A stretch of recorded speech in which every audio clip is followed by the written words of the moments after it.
नमस्कार भाइयों, नमस्कार, राधे राधे। सभी का स्वागत है भाई। ठीक है, स्वागत है भाई सभी का एक बार फिर से आपके इस विद्या एजुकेशन हब में। मास्टर क्लास से आज एक और होने वाला है, जिसमें हम लोग क्या करने वाले हैं, अब कोई टॉपिक नहीं होने वाला है कि एक पर्टिकुलर टॉपिक से हम लोग क्वेश्चन को सॉल्व करेंगे, ऐसा नहीं होगा। अब क्या होगा, आपका मिक्सअप होगा।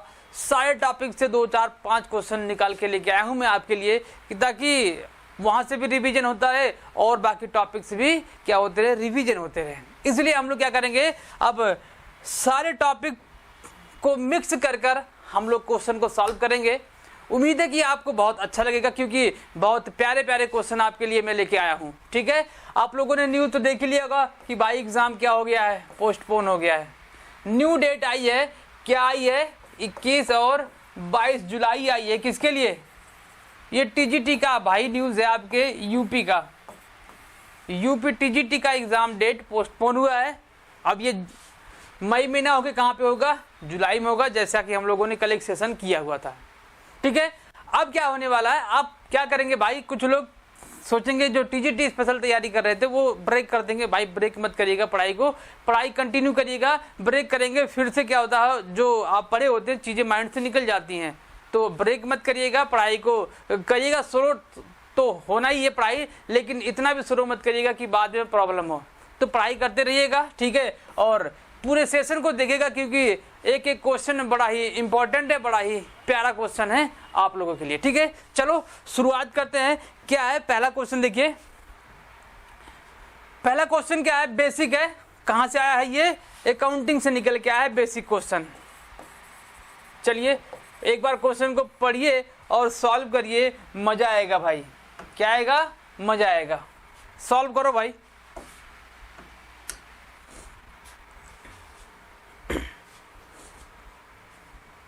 पूरा का पूरा बेसिक है भाई क्वेश्चन। देखो क्या कह रहा है कि निम्न में से कौन सा लेखांकन सिद्धांत स्वामी और प्रबंध के अंतर को प्रदर्शित करता है। ये तो कह रहा है कि बताओ इसमें से कौन सा ऐसा सिद्धांत है जो स्वामी और किसे, प्रबंध को अंतर में कन्वर्ट कर देता है। भाई ये सेपरेट एंटिटी सिस्टम होता है, जो प्रबंध और प्रबंध का जो ऑनर होता है उसको वहां से अलग कर देता है। ऐसा इसलिए किया जाता है क्योंकि यदि प्रॉफिट में से मालिक के द्वारा बार बार अपने पर्सनल यूज के लिए खर्चे निकाले जाएंगे तो वो खर्चा ऐड करता चला जाएगा, जिससे प्रॉफिट क्या होगा, कम दिखने लगेगा। और जब प्रॉफिट कम होगा, इससे कई लोगों को लॉस, शेयर होल्डर को लॉस होगा, और सरकार को भी इवन टैक्स कम मिलेगा।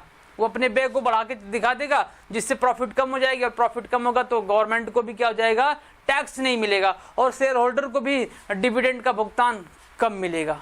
इसलिए ये सिद्धांत ये बनाया गया सिद्धांत कि भाई स्वामी जो है ना और प्रबंध दोनों अलग अलग पहलू हैं, एक नहीं है। अगर स्वामी के द्वारा अपने पर्सनल खर्चे के लिए कुछ निकाला जाता है तो एक्सपेंस में ना कन्वर्ट होके क्या बन जाएगा, वो ड्राइंग बन जाएगा। यहाँ से एक कंसेप्ट का और जन्म होता है, उस कंसेप्ट का नाम क्या है, आहरण का, है ना। आहरण का यहाँ पर एक कंसेप्ट निकल के आता है। इसी कंसेप्ट के तहत सेपरेट एंटिटी सिस्टम के तहत ही आहरण का जन्म होता है। और क्या ये business entity system, business entity system इसका पहला ही ऑप्शन सही है कि यह सिद्धांत स्वामी और प्रबंध को अंतर में कन्वर्ट कर देता है। क्लियर। अगला देखो क्या कह रहा है, चालू व्यवसाय की अवधारणा। चालू व्यवसाय की अवधारणा वह अवधारणा होती है, वह कंसेप्ट होता है जिसमें यह होता है कि व्यवसाय कंटिन्यूसली चलती रहेगी। अभी आने वाले 2, 4 साल, 5 साल, 10 सालों में व्यवसाय भी बंद नहीं होने वाला है। इससे क्या होगा, इससे ये होगा कि हम अपने बैलेंस शीट में क्या कर सकेंगे, जो फिक्स एसेट्स होते हैं उस पर डेप्रिसिएशन चार्ज कर सकते हैं, लॉन्ग टर्म लोन ले सकते हैं, लॉन्ग टर्म प्रोविजन बना सकते हैं, और रिजर्व रख सकते हैं। किस के तहत, गोइंग कंसर्न के तहत। ये कहता है कि भाई जो बिजनेस हमने सेटअप किया है इसका ऐसा कोई भी प्लान नहीं है कि हम आने वाले 2-3 महीने 1 सालों में बंद करने वाले हैं, जैसे ही उद्देश्य पूरा होगा बंद कर देंगे। नहीं, उद्देश्य पूरा होगा और उद्देश्य बनेंगे और चलता ही रहेगा। ये बिजनेस चलता ही रहेगा, चलता ही रहेगा। ठीक है। दूसरा कह रहा है कि दोहरा लेखा पढ़ाई, डुअल एक्सपेक्ट क्या होता है, दोहरा लेखा पढ़ाई। कई बार क्वेश्चन निकल के आया। लूकास पैसोली क्या है, 1494 में इन्होंने इसको दिया था, कई बार क्वेश्चन निकल गया। लूकास पेसोली, दोहरा लेखा प्रणाली के जन्मदाता भी वही माने जाते हैं। इसमें क्या होता है, एक डेबिट होता है तो दूसरा क्या होता है, क्रेडिट। ये हमेशा होगा, ये हमेशा आपको देखने को मिलेगा, एक डेबिट तो दूसरा क्रेडिट आपको देखने को मिलेगा। तो ये क्या दिया ऑप्शन, दूसरा तीसरा। आंसर क्या है, पहला ही सही है कि स्वामी और प्रबंधकों के अंतर को प्रदर्शित करता है तो इंटीग्रेटेड सिस्टम करता है भाई।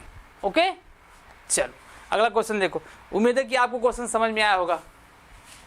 क्वेश्चन पढ़िए और एक बार सॉल्व करिए, इसके बाद मैं बताता हूं आपको।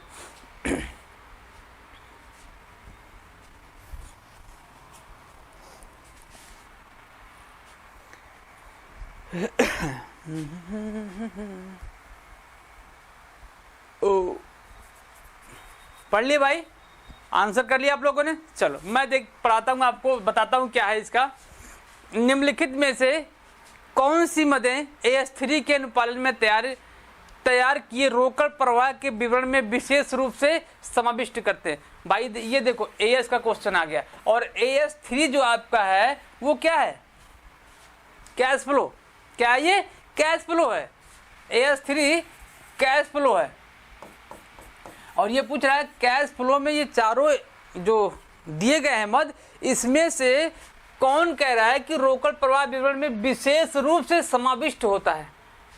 देखो जो आपका कैश फ्लो सिस्टम होता है वो ऑपरेटिंग और नॉन ऑपरेटिंग दोनों प्रकार के फ्लो जो होते हैं उसको रिकॉर्डिंग करता है। एक बार फिर से सुन लीजिएगा, ऑपरेटिंग और नॉन ऑपरेटिंग जो दोनों टाइप के जो फ्लो होंगे उसकी रिकॉर्डिंग करेगा। यहाँ पर देखो इक्विटी में परिवर्तन नहीं, ऐसा नहीं है।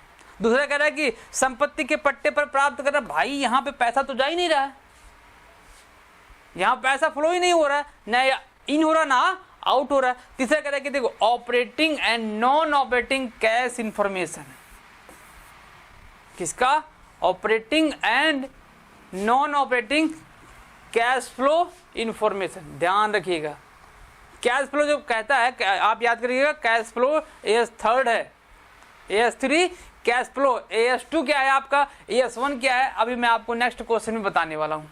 आ रहा है, एक दो क्वेश्चन और आ रहे हैं, ठीक है। तो ये आपका आंसर नंबर 3 इसका सही है कि संचालन एवं गैर संचालन नगद प्रवाह की सूचना को समाविष्ट करता है स्पेशली, ठीक है। नेक्स्ट क्वेश्चन पढ़िए भाई, नेक्स्ट क्वेश्चन क्या है।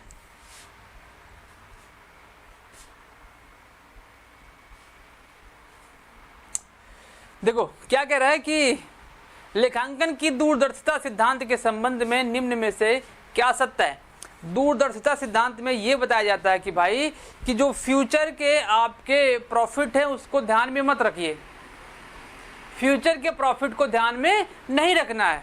ध्यान क्या रखना है सर, ध्यान ये रखना है कि जो फ्यूचर में लॉस होने की संभावना है बस आप उसको ध्यान रखिए। आपको अगर प्रॉफिट होता है तो उसको ध्यान मत रखिए, क्यों, क्योंकि प्रॉफिट के लिए कोई तैयारी नहीं, हम इसीलिए काम कर ही रहे हैं। लेकिन अगर हमको ये लग रहा है कि भाई भविष्य में हमको यहाँ से प्रॉफिट ना होकर लॉस हो जाएगा तो आपको ध्यान रखना है उसके लिए क्या क्यों ध्यान रखने की बात करता है, आप उसके लिए तैयार रहिए, इसीलिए ध्यान रखने की बात करता है, ठीक है। मेन कारण यही है कि आप उसके लिए प्रिपेयर हो जाइए। प्रिपेयर का मतलब आप यहाँ पर उसके लिए प्रोविजंस बना लीजिए, रिजर्व रख लीजिए कि फ्यूचर में यदि ऐसा होता है तो हम इस प्रोविजन से, इस रिजर्व से उसको क्या करेंगे, मैनेज कर लेंगे। इतनी बात समझ में आ गई ना। चलो ऑप्शन देखते हैं क्या कह रहा है कि भावी हानियों को ध्यान में रखा जाए। दो पहला ही आंसर सही आ गया, भावी लाभों को ध्यान नहीं रखा जाता है, अशोध ऋण का ध्यान नहीं रखा जाता है। इस भाई यहाँ पर हरास कर नहीं, क्या याद रखा, भावी हानियों को ध्यान में लेना चाहिए, ठीक है। ओके चलो नेक्स्ट क्वेश्चन क्या कह रहा है।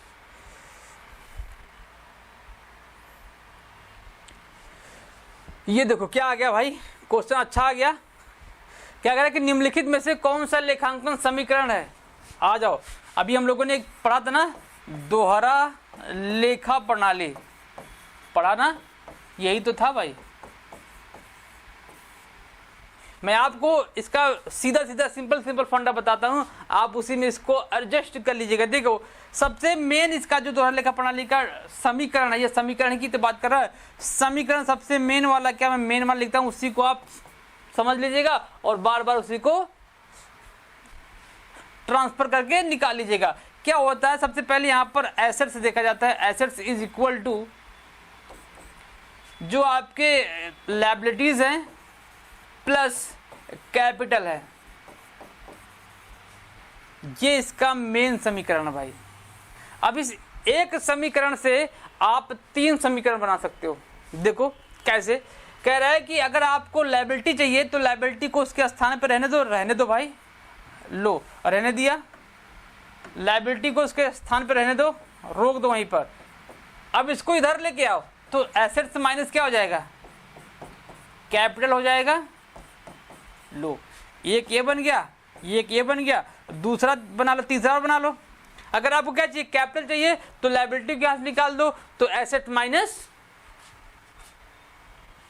लायबिलिटी हो जाएगा, कैपिटल निकल जाएगा। लिख दो, क्या लिख देता हूं भाई, नहीं तो कहोगे सर लिखे नहीं। अगर आपको कैपिटल निकालना है तो क्या करोगे, capital is equal to assets minus क्या, लायबिलिटीज। लो एक और फॉर्मूला आ गया, 3 समीकरण में ना। अब देखो ये तो इसमें है नहीं, देख लेता हूं क्या, संपत्ति बराबर कुछ नहीं, एसेट्स बराबर कुछ नहीं दिया, तो मतलब ये आपके ऑप्शन में नहीं है। दूसरा देखते हैं, लायबिलिटी बराबर क्या है, liability is equal to assets minus capital, क्या है कहीं पर लायबिलिटी इक्वल टू एक दिखा तो संपत्ति प्लस, या इसका मतलब ये ऑप्शन सही नहीं है। अगर लायबिलिटी निकालना है तो लायबिलिटी में एसेट्स माइनस कैपिटल होना चाहिए, लेकिन यहाँ पर क्या है प्लस है, तो इसका मतलब ये वाला गलत है। अच्छा गलत है। संपत्ति दिया, संपत्ति दायित्व माइनस पूंजी, ये भी गलत है। क्यों, अब यह फॉर्मूला लिखा है कि एसेट्स बराबर क्या होता है, लायबिलिटी प्लस कैपिटल, कहीं है क्या, नहीं ये भी गलत है। तो एक बचा क्या, capital is equal to assets minus liability, क्या है कहीं जी, यहां पर देखो ऑप्शन नंबर बी, पूंजी बराबर यानी कैपिटल बराबर एसेट्स माइनस लायबिलिटीज, आपका आंसर यही से हो गया। क्या करना भाई, एक याद कर लो, एसेट को एक बार याद कर दिया, asset is equal to capital plus liabilities. अब उसी को ट्रांसफर करके 2 समीकरण और बना लो, इतना तो भाई हो ही सकता है। ठीक है, नहीं हो सकता तो याद कर लीजिए, मैंने लिख दिया है। चलो अगला क्वेश्चन देखते हैं, मैथ है क्या, हाँ भाई देखो छोटा सा क्वेश्चन है, कंसेप्चुअल है, क्योंकि कंसेप्ट से क्वेश्चन पूछता है और हम क्वेश्चन गलत करके चले आते हैं।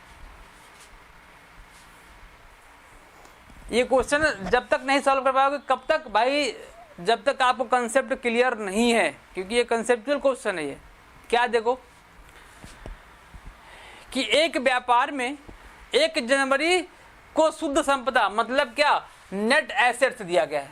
शुद्ध संपदा का कह रहा है कि नेट एसेट्स दिया गया है। ओहो, कितना, 6000 दिया गया है। 31 जनवरी को, मतलब कि लास्ट में 1 महीने का दे रहा टोटल, 31 जनवरी को कितना दिया गया, 75 दिया है। और उस बीच में कुछ हुआ होगा जिसको आपको मैनेज करना है। हाँ, कह रहा है कि भाई मालिक के द्वारा इतना रुपए निकाला गया। अभी मैंने बताया ना आहरण, मालिक के द्वारा इतना रुपया निकाला, मालिक के द्वारा यदि पैसा निकाला जाएगा तो क्या होता है, उसके कैपिटल में से घट जाता है। ये कैपिटल ही तो बात कर रहा है, ये कैपिटल की ही बात कर रहा है भाई। बस नेट एसेट्स लिखा है, इसका मतलब वो कैपिटल की ही बात कर रहा है। स्टार्टिंग में कैपिटल दिया था 6000, लास्ट में कितना बचा, 7500 बचा, लेकिन 6000 से स्टार्टिंग हुआ था, जिसमें से 1000 रुपया स्वयं ऑनर ने निकाला भी है, और लास्ट में क्या हुआ, 7500 रुपये बच गए। कैसे भाई, सोचो कैसे बच गया भाई। आप 6000 रुपये से बिजनेस स्टार्ट किए और उस 6000 में से आपने अपने पर्सनल खर्चे के लिए 1000 रुपये निकाल भी लिया, लेकिन आप अभी भी आपके पॉकेट में 7500 रुपये बचे। मतलब कि 5000 होना चाहिए था, आपके पास कितना बचा हुआ है, 2500 रुपये। आप इसे देखिएगा, लगाने तो मैं लगा दूंगा भाई, अभी घटा के जोड़ के निकाल दूंगा, लेकिन एक बार कंसेप्ट सोचिए कि अपने हिसाब सोचिए कि आपने बिजनेस स्टार्ट किया 6000 रुपये से, और आपने क्या कर लिया कि 1000 रुपये अपने पर्सनल खर्चे के लिए निकाल लिया, तो बचा कितना, 5000 बचा। लेकिन ये वो बता रहा है कि ना 5000 ना होगा, कितना बचा, 7500 रुपये बचा। मतलब कि बीच में कोई घटना घटित हुई होगी। भाई आपने बिजनेस क्यों किया था, प्रॉफिट कमाने के लिए। सर किस लिए? प्रॉफिट कमाने के लिए। तो प्रॉफिट कमाने के लिए अगर आपके पास 5,000 रुपये है, शुरू में था, और आपका अंत में 7500 रुपये हो गया, तो इसका मतलब कि बीच में जो गैप है 2,500 रुपये का, वो प्रॉफिट ही तो भाई, क्या है? प्रॉफिट ही तो है। हाँ सर, तो क्या हो जाएगा? ऑप्शन नंबर बी, 2500 रुपये प्रॉफिट का। अब इसको देखो, ये तो मैंने व्यवहारिक में बता दिया। अब देखो इसको, स्टार्टिंग में कितना है? 6,000। अभी मैंने बताया सेपरेट एंटिटी सिस्टम बताया, जिसमें क्या है कि ऑनर के द्वारा कोई पैसा निकाला जाएगा तो आहरण बन जाता है, और आहरण क्या होता है? कैपिटल में से घट जाता है, घटा दिया। तो कितना बचा? 5,000 रुपये बचा। अब इसमें जोड़ा जाता है और घटाया जाता है, क्या? पीएल। अगर प्रॉफिट है तो जोड़ दिया जाता है, अगर से क्या है? लॉस है तो घटा दिया जाता है। अब अंत में कह रहा है कि 7500 रुपये है। क्या है? अंत में कह रहा है कि 7500 रुपये, मतलब कि इसमें जब जोड़ेंगे तभी तो 7500 बनेगा। कितना जोड़ेंगे? 2500 रुपये, या इसमें से 5,000 घटा दो तब भी आ जाएगा। ये क्या हो जाएगा? आपका प्रॉफिट कहलाएगा। तो यहाँ पर आप क्या लिख दोगे? Plus profit. अगर ये इस क्वेश्चन को देखो, मैं ऐसे तरीके से समझाता हूँ कि अगर ये 6,000 मान लेते हैं, माना है नहीं, क्वेश्चन में है नहीं, और ये है इतना, तो कितना हो गया? 5,000 हो गया। अब कह रहा है कि अंत में बचा हुआ है 4,000 रुपये। क्या बचा हुआ? अंत में बचा हुआ कितना? 4,000 रुपये। अब क्या हुआ होगा? अब मेरे भाई यहाँ पर लॉस हो गया होगा 1,000 रुपये का। ये क्या है? लॉस है। क्लियर? 3 तरीके से मैंने आपको इसको समझाया। एक व्यवहारिक में, व्यवहारिक अगर सोचोगे तो माइंड में तुरंत आ जाएगा, खट से आंसर कर जाओगे। ऐसे देखो कंसेप्ट, ये बैलेंस शीट का पहला जो लायबिलिटी साइड का ना, capital plus profit minus drawing, वही सिस्टम है ये बैलेंस शीट का जो आप पहला देखते हो ना, पहला वाला। क्या हुआ भाई? चलो, तो ऑप्शन नंबर बी सही है इसका। Okay, yes sir, okay. चलो, निम्नलिखित में से कौन एक चालू दायित्व में सन्निहित नहीं है, पूछ रहा है। क्वेश्चन को ध्यान से पढ़िएगा, लास्ट वाला पोर्शन। नहीं है तो अच्छी बात है, कंफ्यूज करने के लिए लास्ट में एक छोटा सा शब्द देता है, नहीं है, हम वहीं पर उसको देखते नहीं और क्वेश्चन गलत कर देते हैं। अब आप देखिए, इसमें से पहले देख लीजिए कि चालू दायित्व होता क्या? चालू दायित्व ऐसे दायित्व होते हैं जो 1 साल के अंदर, मतलब 12 महीने के अंदर उसको पेमेंट करना होता है। कितने? 12 महीने के अंदर उसको पेमेंट करके खत्म करना होता है। उसी को क्या बोलते हैं? करंट लायबिलिटी बोलते हैं। अब इसमें आता क्या है? इसमें सबसे पहले आते हैं लेनदार, क्रेडिटर्स, दूसरे बिल्स पेबल, तीसरे आउटस्टैंडिंग जितने भी होते हैं वो भी इसमें शामिल किया जाता है। और क्या आता है? बैंक ओवरड्राफ्ट, ये मेनली आते हैं। ये 4 तो कंपलसरी भाई हैं, ये आते ही आते हैं, और कुछ भी आ जाएगा तो देखा जाएगा। ठीक है, तो आप देखो इसमें क्या दिया है, देय विपत्र बिल से पेबल, इसका मतलब ये चालू दायित्व है। संभाव दायित्व मैंने बताया नहीं, संभाव दायित्व है जो आपका आंसर सही है कि ये है भाई जो करंट एसेट नहीं है, मतलब ये वाला क्या है? करंट लायबिलिटी है, सॉरी एसेट नहीं, करंट लायबिलिटी। ये करंट लायबिलिटी है, ये करंट लायबिलिटी है, और ये देखो आउटस्टैंडिंग आ गया, ये भी क्या है? करंट लायबिलिटी है। मैंने बोला ना कि आउटस्टैंडिंग, ये देखो आउटस्टैंडिंग एक्सपेंसेस जितने भी होंगे वो क्या होते हैं? आपके चालू दायित्व। और आउटस्टैंडिंग और प्रीपेड एक्सपेंसेस जो होते हैं उनका नेचर क्या होता है? उनका नेचर होता है पर्सनल अकाउंट का, पर्सनल अकाउंट का। ये ध्यान रखिएगा भाई, पर्सनल अकाउंट का नेचर होता है। कितनी बार क्वेश्चन निकल के आया हुआ पर्सनल नेचर वाला। ठीक है, नेक्स्ट क्वेश्चन प्लीज। ये देखो आगे देखो, पुरदत्त खाता, पुरदत्त बीमा खाता है। अभी मैंने बताया ना कि एक ये संपत्ति होता है भाई। मैं बता दूं ये क्या होता है? ये पर्सनल अकाउंट होता है, पर्सनल अकाउंट होता है, ध्यान रखिएगा। और ये जो भी कोई पुरदत्त होगा, पुरदत्त का मतलब भाई हमने क्या कर दिया, किसी को पहले भुगतान कर दिया। एक्सपेंस अगर जुड़ा हुआ है तो पहले भुगतान कर दिया। हमारा पैसा हमारे पास होता तो हमारी संपत्ति होती ना जी। आपके पास अगर आपका पैसा होता तो आपकी संपत्ति होती, लेकिन आपने क्या कर दिया? उसको किसी को दे दिया, लेकिन अभी वो काम आपने करवाया नहीं है। अभी वो काम आपने करवाया नहीं है, लेकिन वो आपकी संपत्ति मानी जाती है। तो ऑप्शन नंबर सी इसका सही है। क्या है? ऑप्शन नंबर सी सही है भाई। क्या मानी जाती है? ये आपकी संपत्ति मानी जाती है। ओके, उम्मीद है कि बात आपको समझ में आई होगी। चलो नेक्स्ट क्वेश्चन क्या कह रहा है कि निम्नांकित में से कौन सा एक व्यक्तिगत खाता है? Personal account. कौन सा? पर्सनल अकाउंट, व्यक्तिगत खाता है। अब देखो जितने भी अभी किसने क्या दिया है? पूर्वदत्त दिए गए। देखो जितने भी प्रीपेड होते हैं, जितने भी आपके आउटस्टैंडिंग होंगे, अगर उसके साथ कोई एक्सपेंस नाम जुड़ा हुआ है, एक्सपेंस देखो मोस्टली क्या होता है, हम क्या देखते हैं कि अगर एक्सपेंस आ गया तो एक्सपेंस कौन सा नेचर का होता है? नॉमिनल नेचर का, नॉमिनल अकाउंट होता है ना। लेकिन अगर उसी एक्सपेंस के साथ क्या आ जाए? पूर्वदत्त आ जाए, अदत्त आ जाए, तो क्या बन जाता है? ये आपका बन जाएगा पर्सनल अकाउंट। पर्सनल अकाउंट, इतना आप ध्यान रखिएगा। अभी मैंने बताया जो आहरण होता है वो व्यक्तिगत ही होता है। मालिक के द्वारा खुद पैसा जो निकाला जाता है वो व्यक्तिगत खाते में ट्रांसफर किया जाता है। तो ऑप्शन नंबर इसका डी सही होगा, क्योंकि यहाँ पर तीनों के तीनों क्या हैं? पर्सनल अकाउंट्स हैं। ध्यान रखिएगा, इंपॉर्टेंट पॉइंट है ये। अगर ये पूछ ले कि पर्सनल अकाउंट है लेकिन उसमें पर्सनल अकाउंट में भी टाइप्स होते हैं, कौन सा पर्सनल अकाउंट है? तो ये है प्रतिनिधित्व यानी रिप्रेजेंटेटिव। प्रतिनिधित्व लिख लीजिएगा, प्रतिनिधित्व या रिप्रेजेंटेटिव पर्सनल अकाउंट इसे बोला जाता है। Okay, next question. स्वामी द्वारा अपने निजी उपयोग हेतु व्यवसाय से माल निकालने पर क्रेडिट किया जाएगा। आ जाओ भाई, अगर स्वामी ने क्या किया? पर्सनल खर्चे के लिए, पर्सनल यूज के लिए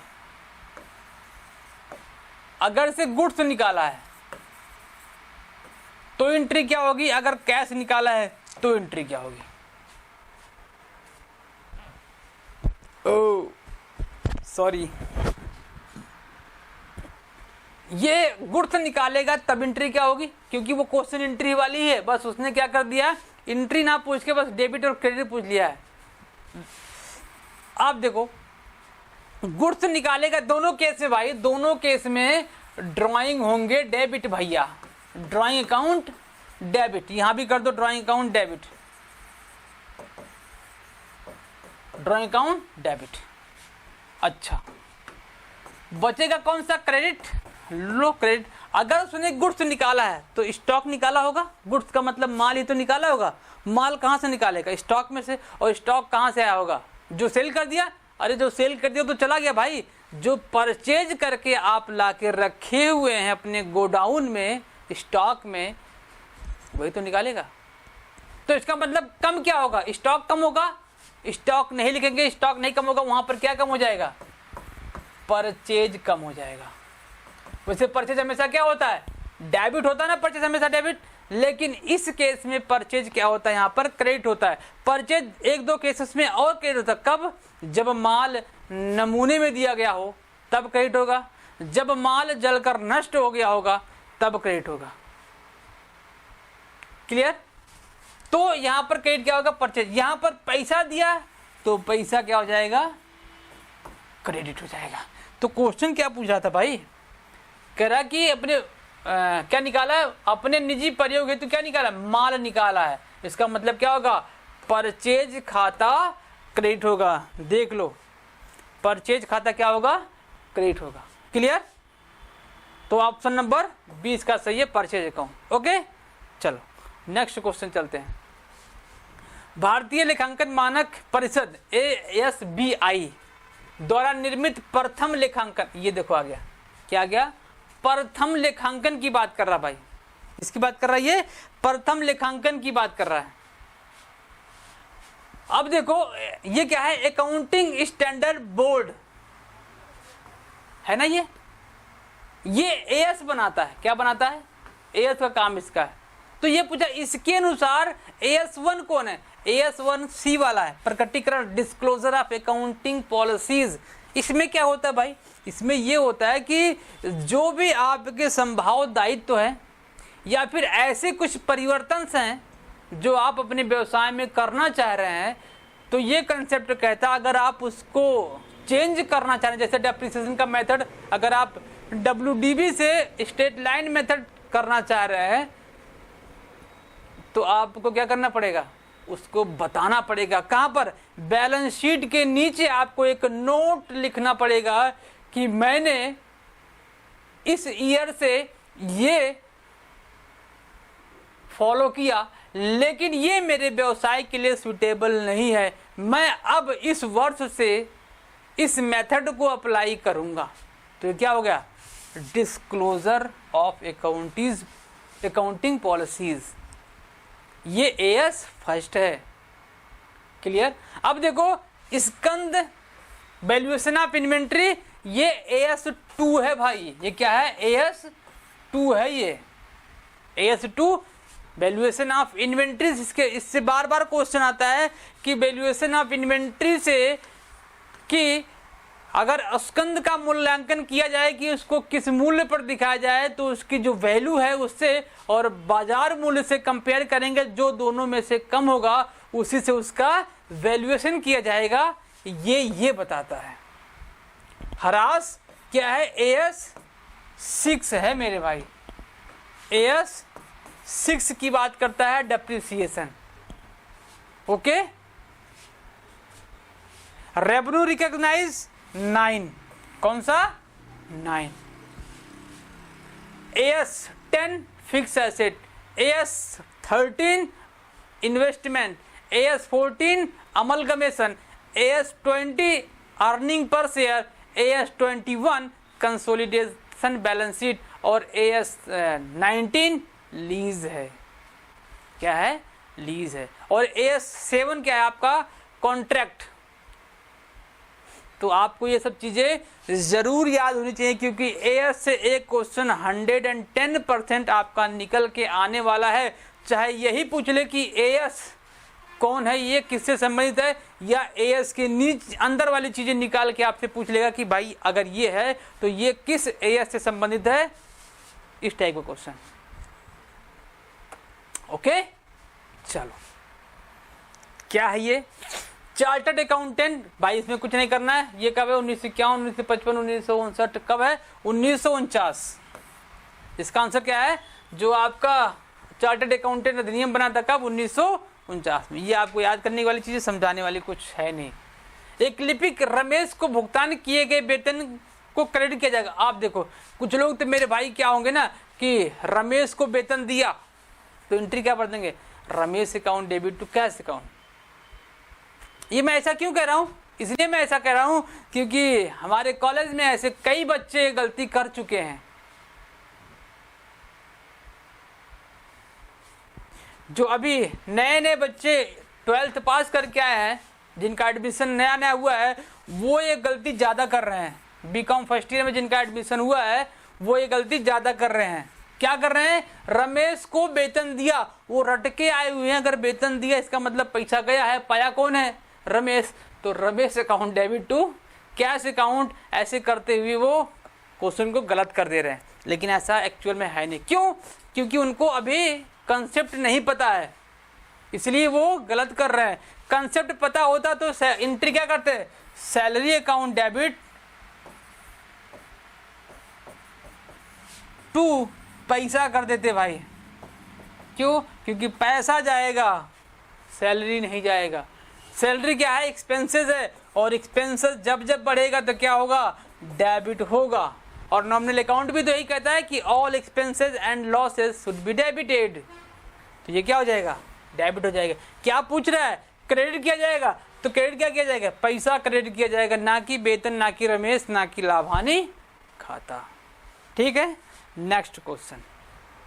किसी ग्राहक द्वारा वापस किए गए माल को डेबिट किया जाएगा। अगर किसी ग्राहक ने माल वापस किया है, इसका मतलब हमने बेचा रहा होगा उसको। जब बेचने वाली चीज वापस आएगी तो क्या बन जाएगा, सेल्स रिटर्न। जब बेचे रहे होंगे तो फलाने अकाउंट डेबिट टू सेल्स किया होगा। अब वो वापस कर रहा है तो sales return account debit to फलाने, तो डेबिट क्या होगा, सेल्स रिटर्न। ओके, खरीद बही में 1520 रुपए में दर्ज ₹1250 खरीद बीजे। भाई ये गलती कर दिया, लिखना था कितना 1520 लिखना था, लेकिन गलती से 1250 लिख दिया। ये कौन सा कमीशन की गलती होती है? कौन सी गलती होती है? ऐसी गलती कमीशन होती, परिवर्तन हो गया। हमको लिखना ये चाहिए था, लिख ये दिया, इससे क्या होता है? ट्रायल बैलेंस प्रभावित होता है। कई बार क्वेश्चन निकला कौन सी ऐसी गलती है जो तलपट में प्रभावित करेगी, कौन सी नहीं करेगी। तो ये क्या है? तलपट को प्रभावित करने। कमीशन का मतलब, ओमिशन का मतलब पूरा छोड़ दिया। अगर पूरा छोड़ दिया तलपट प्रभावित होगा? नो, तलपट वहां से निकल जाएगा, कहेगा भैया वो तो हमको पता ही नहीं है। तलपट का बैलेंस क्या हो जाएगा? इक्वल हो जाएगा। तो पूरी तरीके से छूट गया, ये नहीं है आंसर। ये है लोप का मतलब कमीशन का मतलब ओमिशन का मतलब पूरी तरीके से छूट गया। कमीशन का मतलब ये लिखना था, वो लिख दिया। सैद्धांतिक मतलब मैंने बताया ना, रमेश को वेतन दिया तो कुछ लोग Ramesh account debit to cash लिख देंगे, जिनको क्या है, उनको सिद्धांत के बारे में पता नहीं है। कुछ लोग मशीन को खरीद के लेके आएंगे तो मशीन अकाउंट डेबिट ना कर क्या कर देंगे? परचेज कर देंगे। कुछ लोग मशीन को इंस्टॉल करने में मजदूरी दिया गया तो मजदूरी अकाउंट डेबिट कर देंगे, जबकि क्या होना चाहिए? मशीन अकाउंट डेबिट होना चाहिए। तो ये क्या है? गलती है। किस टाइप का? सैद्धांतिक गलती है भाई ये। क्षतिपूरक, ऐसी गलती जो छुप जाए। क्या हुआ? ऐसी गलती जो छुप जाए। क्या हो? एक की गलती से दूसरी गलती छुप जाए। जैसे अमाउंट एक की जगह 50 लिखना था, गलती से एक जगह 25 लिख दिया, लेकिन दूसरे वाले में क्या कर दिया? 75 लिख दिया। यहाँ 25 कम था, वहां 50 लिखना था, वहां पे 75 लिख दिया, मतलब वहां 25 बढ़ के चला गया। गलती जानबूझ के नहीं किया गया, लेकिन गलती हो गई। इसे क्या बोलते हैं? क्षतिपूरक। किसी एक्सपेंस को डेबिट करना था एक्सपेंस में, लेकिन उसने संपत्ति में डेबिट कर दिया, लेकिन डेबिट तो है। क्या है? डेबिट तो तलपट मिल जाएगा, लेकिन इससे क्या होगा? गलती ही रहेगा। क्लियर? तो इस क्वेश्चन का आंसर क्या था? कमीशन। समूहबद्ध करके उन्हें समान प्रकार के मदों को समूहबद्ध करके उन्हें, भाई ये क्वेश्चन पूछ रहा है कि कुछ इस प्रकार के ट्रांजैक्शन होंगे जो एक ही कैटेगरी से बिलोंग कर रहे होंगे, उसको क्या करिएगा? एक जगह लिखना, उसको लेजर कहा जाता है। और लेजर में लिखने की प्रक्रिया क्या कहलाती है? पोस्टिंग कहलाती है। ठीक है, लेजर में लिखने की प्रक्रिया क्या कहलाती है? पोस्टिंग। ये तो आपको पता है। तो बेसिक क्वेश्चन मैं निकाल के लिए आपको दिखा रहा हूं कि क्वेश्चन ऐसे भी पेपर में आपके बनते हैं। ठीक है, ओके। नेक्स्ट क्वेश्चन कह रहा है कि बही खाते का उद्देश्य क्या होता है? भाई दो क्वेश्चन आ गए क्या? अच्छा, एक ही पेज में दो क्वेश्चन। ये देखो, एक क्वेश्चन यहाँ पे, एक क्वेश्चन यहाँ पे। हमारे टाइप राइटर मास्टर क्या हुए हैं, गलत करके बैठे पड़े हैं। एक ही पेज में दो क्वेश्चन ला के डाल दिए हैं। चलो दोनों देखते हैं। कह रहा है कि बही खाते का उद्देश्य क्या है? बही खाते का उद्देश्य भाई सभी है। वर्गीकरण करना, मतलब क्लासिफाई करना, उसका फिर क्या करना? ग्रुपिंग करना, और प्रत्येक खाते में का शेष निकाला, बैलेंसिंग करना होता ना, कि सबसे पहले क्या करो? क्लासिफाई कर दो, बांट दो कि कैश से संबंधित जितने भी ट्रांजेक्शन होंगे वो अलग होंगे। क्लासिफाई हो गया, कैश निकाल लो, अब ग्रुप में डाल दो, एक लेजर बना लो, ग्रुपिंग हो गया। अब क्या करो? जोड़ घटा दो, बैलेंसिंग। तो इसका मतलब ऑप्शन नंबर डी इसका सही है। नेक्स्ट क्वेश्चन कह रहा है कि विक्रय बही एक अभिलेख है। भाई जो विक्रय बही अभिलेख होता है उसमें ऐसे मदों को दिखाया जाता है जो केवल और केवल उधार विक्रय होते हैं। बात समझे? सेल्स बुक में केवल क्रेडिट सेल को ही दिखाया जाता है, ना कैश सेल को, ना तो फिर या फिर कोई संपत्ति खरीदा है तो उसको भी यहाँ पर नहीं दिखाया जाएगा। यहाँ दिखाया क्या जाएगा? जो केवल क्रेडिट सेल होंगे उन्हीं को यहाँ पर दिखाया जाएगा और किसी को नहीं दिखाया जाएगा। तो ऑप्शन नंबर कहाँ कहीं है क्या? विक्रय बही केवल वस्तुओं की नगद बिक्री, नो। केवल संपत्ति की बिक्री, नो। केवल वस्तुओं की उधार बिक्री, यस। केवल वस्तुओं की उधार बिक्री की बात करता है। जिस वस्तु का व्यापार हो रहा है उसी वस्तु की बात कर रहा है, ना कि संपत्ति की बात कर रहा है। ओके, नेक्स्ट क्वेश्चन क्या कह रहा है? देखो, निम्नलिखित में से कौन सी त्रुटि तलपट के मिलान को प्रभावित नहीं करती है? आ गया ना? इनडायरेक्टली आपके क्वेश्चन में रेक्टिफिकेशन ऑफ एरर नहीं है, लेकिन रेक्टिफिकेशन एरर आपका तलपट से उठा के आपसे क्वेश्चन पूछ रहा है। तो रेक्टिफिकेशन ऑफ एरर भी आप पढ़ लीजिएगा। ऑप्शन पढ़ते हैं कि निक्षेपण एवं खतौनी संबंधित त्रुटि, कॉस्टिंग एंड पोस्टिंग एरर। दूसरा कह रहा है कि तलपट से चूकी हुई राशि। तीसरा संपत्ति का व्यय के रूप में अभिलेखन। आ जाओ, ये देखो आ गया। अगर चीजें क्या हो गई हैं, कॉस्टिंग एंड पोस्टिंग में छूट गई हैं, कॉस्टिंग गलत हो गई मतलब कि उसका लागत कुछ लिखना था, कुछ हो गया, पोस्टिंग में गलती हो गई है ना, तो ये तलपट को प्रभावित करेगी। ये देखो अमाउंट ओमिटेड, अगर आपने अमाउंट गलती कर दिया, अभी हम लोगों ने कहा तलपट प्रभावित होगा, लेकिन अगर आप संपत्ति के स्थान पर व्यय लिख देंगे तो ये तलपट को प्रभावित क्यों नहीं करेगा? भाई आपने क्या किया, संपत्ति लिखना था, संपत्ति को उठा के व्यय में लिख दिया, तो ये तलपट को क्यों नहीं प्रभावित करेगा? भाई इसलिए नहीं प्रभावित करेगा क्योंकि दोनों ही डेबिट होते हैं, दोनों का बैलेंस क्या होता है, डेबिट होता है, इसीलिए वो प्रभावित नहीं करेगा तलपट को।